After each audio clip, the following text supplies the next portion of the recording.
traditionnel où on conseille des livres à quelqu'un qui dit je pense que la couverture est bleue. Hein, c'est autre chose, là. Vous cherchez. Est-ce que c'était, d'abord, bienvenue, est-ce que c'était votre volonté ou c'est les exigences de la passion littéraire qui font que vous n'avez pas le choix d'ouvrir les vannes pour aller chercher plus de monde? Bien, en fait, oui, je pense que c'est essentiel de proposer une expérience différente aux lecteurs. Donc, à la librairie Monet, en fait, notre ambition, ça s'est fait un peu naturellement, mais on avait envie d'offrir plus, en fait, de devenir un pôle culturel pour le quartier aussi. Oui, donc, parce qu'on est dans Annecy, là, oui, un peu dans le nord, un petit peu dans le désert, d'ailleurs, à côté effectivement, de Salaberry. et je dirais désert aussi en termes d'offres culturelles. Oui. Il y a très peu de lieux de diffusion culturelle dans le quartier.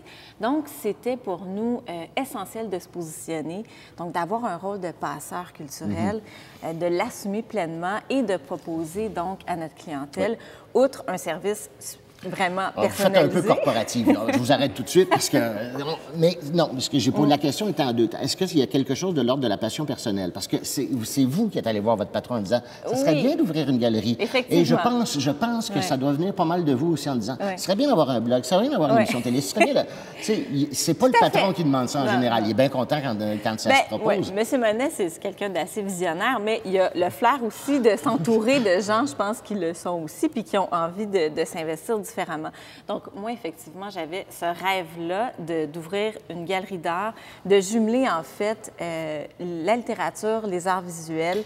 Et dans le lieu, de faire des événements aussi. Entre autres choses, moi, j'y suis allé avec des collègues pour la publication d'un livre sur de quoi le Québec a-t-il besoin. Tout à fait, on vous a invité pour la publication de vos romans. Donc, en fait, c'était de jumeler toute une programmation culturelle, donc d'avoir des tables rondes, des rencontres d'auteurs. Il faut dire aussi qu'on a 2 spécialités à la librairie, la littérature jeunesse, la bande dessinée. Donc, ça aussi, ça me servait de levier là, pour proposer des animations. La question, dans le fond, si vous ne faisiez pas ça, est-ce que la librairie serait vide? Je pense que ça ajoute beaucoup, c'est sûr. Les gens se déplacent maintenant, pourquoi? Pour vivre quelque chose de différent. Sinon, ils vont aller acheter en ligne. Il n'y a rien qui... Donc, c'est vraiment contre cette façon d'acheter en ligne de chez soi dans Je pense pas que c'est contre, c'est peut-être pour offrir quelque chose de différent, pour aller plus loin. Pour nous, le livre, en fait, c'est... Bien, pour moi, je dis pour nous parce que je pense que je partage cette passion-là avec mes collègues.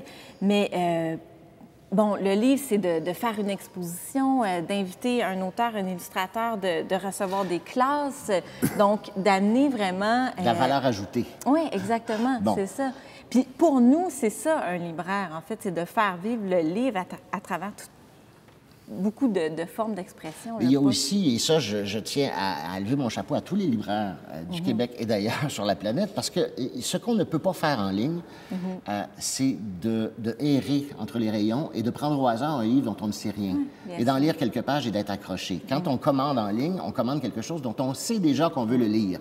Quand on rentre en librairie, attiré par un événement culturel, attiré par une rencontre avec un auteur, attiré par une exposition, on fouille dans les rayons, on en tire un. Ah, celui-là, la couverture est jolie. Et on tombe sur des découvertes. On ne suit pas un chemin déjà tracé d'avance. Et ça, la librairie est ce lieu de découverte-là qu'on peut perdre si on ne fait gaffe. Parce que le métier de libraire est en danger, n'est-il pas? Tout à fait, bien sûr. Il faut se réinventer. J'ai l'impression que la fonction même du libraire, qui est d'avoir un regard éclairé sur l'ensemble des parutions, qui permet de jauger jusqu'à un certain point la valeur des choses, la valeur des livres, c'est quelque chose dont certains souhaiteraient se passer. Je parle aussi bien de certains lecteurs que de certains éditeurs, que de certains libraires, sans doute, qui disent « c'est des intermédiaires, ça ». Vous, est-ce que vous vous consentez comme une intermédiaire qu'on peut tasser? Non, je pense qu'on est essentiel pour faire le lien entre le livre et le lecteur. Là, on reçoit entre 2 et 3 000 titres par mois. C'est quand même assez impressionnant.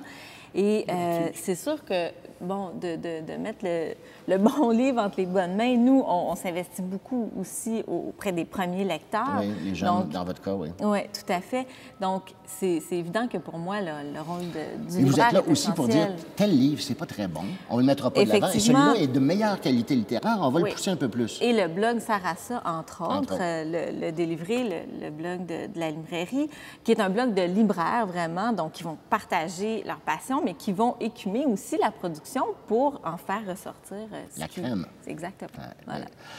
Christian Mistral, vous avez eu une phrase tout à l'heure pendant la pause en disant les libraires, c'est un métier qui, on le sait, sous-payé souvent.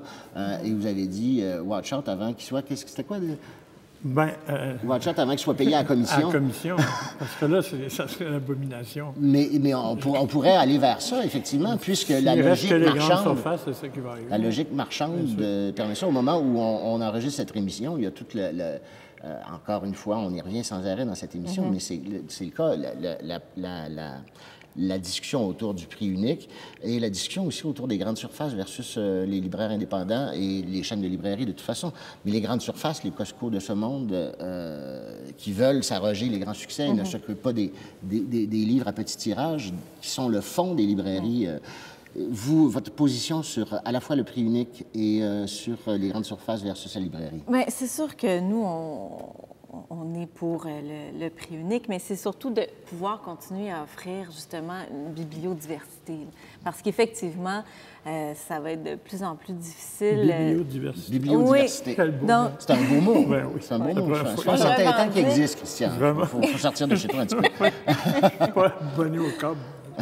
Mais la bibliodiversité, effectivement, c'est d'avoir une vaste gamme de livres différents. Soutenir tout cet inventaire-là est possible parce qu'effectivement, il y a des livres qui se passent de nous, de nos efforts de libraires et qui vont se vendre facilement tout seul par la rumeur populaire, par les 50 nuances de Grey, les Harry Potter de ce monde. C'est ça qui permet aux libraires, il faut le dire, de tenir un fond, de tenir des livres qui, eux, se vendent à goutte par goutte, mais au cours des années, et qui constituent souvent le fond littéraire d'un pays comme le nôtre. Ni vous ni moi, Christian, ne vendons des milliers de livres par année par les temps qui courent, parce qu'on ne publie pas depuis, ça fait une couple d'années que je n'ai pas publié, vous non plus. Mais ils sont encore là, ces livres-là qu'on a faits, et ils sont disponibles pour ceux qui veulent redécouvrir ce que le passé avait de bon à offrir. Un livre qui était bon il y a 10 ans est toujours bon maintenant, et il faut qu'il soit encore disponible en librairie. Ce n'est pas le cas dans une grande surface. Non, donc c'est une logique... Curieux de quelque chose, désolé de t'interrompre, je le demande avant la fin. Dans quelle proportion de ta clientèle, c'est-à-dire ceux à qui tu t'adresses toi spécifiquement, as-tu l'impression qu'ils ne savent pas spécifiquement en rentrant qu'est-ce qu'ils veulent? Des flâneurs littéraires. Oui, mais on a les deux types, avec la proportion, avec qui tu peux être le plus utile. Parce que tu peux les guider vers... ce genre de choses qui, par exemple, peuvent te dire « j'ai aimé tel auteur », puis là, tu peux faire le lien avec d'autres. On est une librairie de quartier. Donc, c'est sûr qu'on a une clientèle quand même fidèle et je vous dirais même que les clients ont leur libraire. Donc, parce que vous avez chacun vos spécialités. C'est ça. Alors, c'est sûr que oui, c'est une joie. Je pense que c'est une des parties les plus intéressantes du métier de libraire. Un vrai rapport de conseil. Et ils reviennent parce qu'ils veulent se faire proposer autre chose. Ils ont aimé le conseil précédent. Exactement. Mais ils sont prêts à prendre des risques aussi. Les clients qui se déplacent en librairie et qui demandent conseil, c'est aussi parce qu'ils veulent sortir de leur zone de confort. Et est-ce qu'il y en a une bonne proportion? Je dirais que oui. Je dois vous arrêter parce que le temps file. Et après cette courte pause, Bertrand Laverdure va venir nous faire part de ses lectures de blog, entre autres, de la semaine.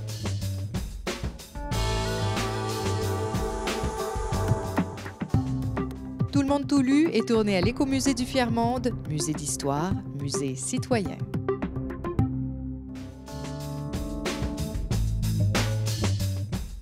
Nous vous invitons à vous joindre à la conversation sur Twitter, mot-clic TLMTL. Vous trouverez aussi les références de l'émission sur Facebook et sur matv.ca.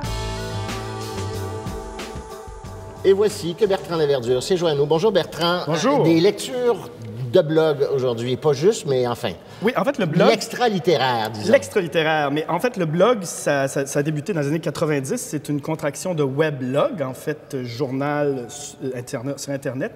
On considère aujourd'hui qu'il y en a environ 156 millions qui ont été créés depuis ce temps-là. Depuis ce temps. 156 millions. Alors, je ne parlerai pas des 156 millions, car je vais S'il te plaît, oui, et tu sais ce qui te guette si tu défonces. Oui, oui, la matraque. Oui, alors, donc, finalement, je vais parler de vétérans du blog littéraire au Québec, des gens que moi je suis, qui sont des personnes généreuses qui aiment la littérature québécoise. On doit dire aussi, quand même, que tu l'es aussi. Hein? Oui, c'est ça. L'ensemble de techniciens coiffeurs, mais quand même. Plus dans le globe classique. Oui. Donc, Paul-André Proulx, littératurequébécoise.com. Vous allez voir le site à l'écran. C'est un professeur de français qui a créé ce blog-là en 2005, mais qui avait déjà commencé à faire des fiches sur la littérature québécoise. Il en avait déjà rassemblé plusieurs. Donc, c'est des fiches qu'il a écrites depuis 1998. Donc, sur son blog, il y a 600 critiques de livres québécois. C'est un blog, on peut se promener dedans. Il a donné des étoiles à chacun des livres qu'il a lus, selon ses critères. Par exemple, toi, tu as 4 étoiles pour L'Huître. Et puis, bon, Léo Coco, Christian a 3 étoiles et demie. Bon, moi, c'est subjectif. Et il a donné 5 étoiles à Je suis un écrivain japonais de Dany Laferrière. Oh, c'est bien. Mais il faut voir. Bon, il y a ses préférences. Oui. Mais c'est un site bien fait, complet. On peut chercher par ordre alphabétique les auteurs, les titres aussi. Et puis, il y a des petites descriptions de juste une ligne en 4-5 mots. Il réussit à saisir l'esprit du livre. Il y a un esprit de synthèse formidable. Donc, c'est une espèce de libraire online pour son fond à lui. Un ancien professeur de français complètement passionné par la littérature québécoise. Dans le même registre, Yvon Paré, que vous connaissez sans doute, au Saguenay, journaliste au quotidien au Progrès Dimanche, écrivain lui aussi, qui a publié plusieurs livres. Son dernier, Le Voyage d'Ulysse, publié chez XYZ récemment. Lui aussi a décidé, en 1996, de créer un blog consacré à la littérature québécoise qui s'appelle Littérature du Québec, tout simplement. On va le voir à l'écran. Et donc, depuis cette époque-là, il a fait publier la plupart des articles qu'il a écrits dans les quotidiens et dans les journaux. Donc, on peut les retrouver facilement. Et c'est un écrivain généreux qui aime les auteurs, qui va chercher le bon côté du verre d'eau, le côté plein, pas le côté vide. Donc, c'est quelqu'un qui stimule beaucoup la lecture, qui incite à lire, qui suggère des lectures, donc à connaître, donc à consulter à découvrir. Christian, M. Paré a beaucoup aimé le Léon Coco Mulligan. Oui, il a dit que c'est un des très bons Mistral. C'est vrai. Maintenant, on va passer à Doctorac Go et Doctorac Co, qui est un blog, Doctorac Go, et Doctorac Co, qui est une boutique en ligne de l'écrivain Mathieu Arsenault. Mathieu, qui est un écrivain aussi, un sociologue, un observateur de la vie littéraire, un critique, qui a publié, entre autres, Vue d'ici, chez Triptyque, Album définissant, et qui va publier bientôt, au printemps 2014, La vie littéraire au Cartanier. C'est un joyeux plaisantin. C'est un joyeux plaisantin. C'est un fou littérature québécoise. Il a créé, à travers ce blog-là, le gala des prix de l'Académie littéraire au tournant du 21e siècle, et qui remet des prix à des livres underground de poésie ou de prose. Et quand on gagne ces prix-là, maintenant, aujourd'hui, on est consacré sur une carte de hockey de baseball avec notre photo et le nom du livre qui a été primé. Donc ici, Sean Cotton, Les armes à penser. On le voit très rire, il est très heureux. Avec la petite description ici. Comme les cartes au Peachy, sur le modèle des cartes au Peachy. C'est un autre libraire, ça, d'ailleurs. Excellent. Oui. C'est un autre libraire. Tu as des statistiques? Oui. Et donc, des cartes... Mais il n'y a pas de gomme. Non. Des cartes qu'on peut se procurer sur le site Doctoratco, qui est la donc boutique. Artnac, la boutique. On peut trouver aussi sur ce site des macarons comiques, un peu des farces de potage, des farces d'étudiants en littérature, comme par exemple Tequila, Heidegger, Pas le temps de niaiser, ou... Rien comprendre à Lacan. Rien comprendre à Lacan, ou bien, encore plus drôle, Marie Chapdelaine, c'est plate. Ou avoir fini sa période Bukowski. Ça, c'est pas mal aussi. Le T-shirt le plus connu, parce que c'est objet littéraire, T-shirt Oui, et il fait des T-shirts, oui. Son T-shirt le plus connu, c'est Louis-Ferdinand Céline Dion, Oui. qui a même été apprécié par Bill Murray, semble-t-il, par quelqu'un qui le portait à New York. Tout ce qui a Céline Dion sur lui fait de l'art. Hein, oui. Alors, je vais maintenant terminer avec le blog d'un écrivain que j'apprécie beaucoup, qui s'appelle Éric Chevillard. C'est un blog qu'il tient depuis 2007. Et la particularité de ce blog-ci, c'est qu'il fait trois inscriptions, trois présences dans son blog par jour, 3 publications par jour. C'est Et énorme. il a publié depuis 2007. C'est encore un autre vétéran. Et c'est un homme qui a énormément publié, c'est un prolifique, qui est rendu à 30 romans aux éditions de Minuit. Je vous suggère rapidement comme ça Chouard, Palavox, un animal indéfinissable, et L'Oreille rouge aux éditions de Minuit. Alors sur ce blog-là, il rit de la vie littéraire, parce que c'est un journaliste, un critique au Monde aussi. Il rit de lui-même, sans parfois aussi éviter une espèce de narcissisme paranoïaque glorieux. Pour certaines personnes, bon, ça peut être drôle, mais des fois, il se trompe. Mais des fois aussi, il fait des farces sur le milieu. Puis, je vais vous en lire un petit extrait, par exemple, sur Boris Cyrulnik. Prochain livre de Boris Cyrulnik que nous attendons avec impatience. Sauvé par le cancer, les 12 joies du deuil, marche-moi encore sur le pied, ça valait mieux, je suis mort. Alors, c'est un blog comique en même temps, mais c'est quelqu'un, Chevillard, qui est un grand styliste. Et donc, ça, c'est le 5e tome de son blog parce qu'il publie systématiquement, depuis 2007. Ça, c'est la version... Et si on peut le lire, là, si on peut le lire en ligne, pourquoi l'acheter en livre? Parce que c'est une œuvre littéraire à part entière. Puis, sur le livre se conserve mieux et plus longtemps que le numérique. C'est ça que je voulais entendre dire. Merci beaucoup, Bertrand, de cette chronique faite en temps. Bravo, bravo, bravo. Je suis très content. Oui, tu as eu peur. Hein? Il y avait une punition terrible s'il dépassait. Après ce petit conseil de libraire, Alexandre Achille va venir nous parler de polémique littéraire. Ça, c'est le fun. On va s'engueuler.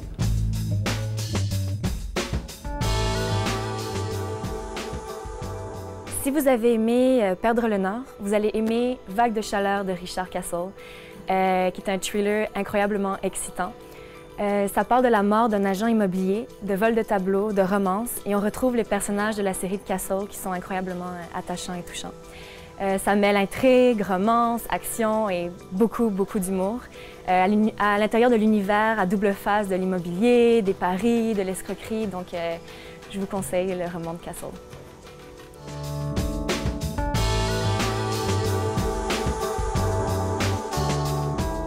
Et Alexandra, si je m'attends à nous, bonjour Alexandra. La polémique aujourd'hui, la polémique littéraire, c'est presque un genre en soi. Hein? Oui, on va parler de la polémique au sens large. Hein, d'accord. Polémique artistique, culturelle. Oui, la polémique. La polémique. Oui. Je suis pas d'accord. Ça commence bien. Bien sûr, c'est pas juste une affaire d'écrivain et d'intellectuel, hein, on s'entend là-dessus. Mais c'est pas mal, une affaire d'écrivain et d'intellectuel. Parce que c'est vrai qu'on a tendance à associer ça aux écrivains, aux intellectuels. Pourquoi? Parce que la polémique, c'est beaucoup une affaire de mots et de verbes, hein, et de verbes, je dirais même violents. Puis j'exagère pas quand je parle d'une certaine violence ici. Pourquoi? Parce que quand on regarde un peu l'origine du mot polémique, donc ça vient du grec polémikos, qui veut tout simplement dire disposé ou relatif à la guerre.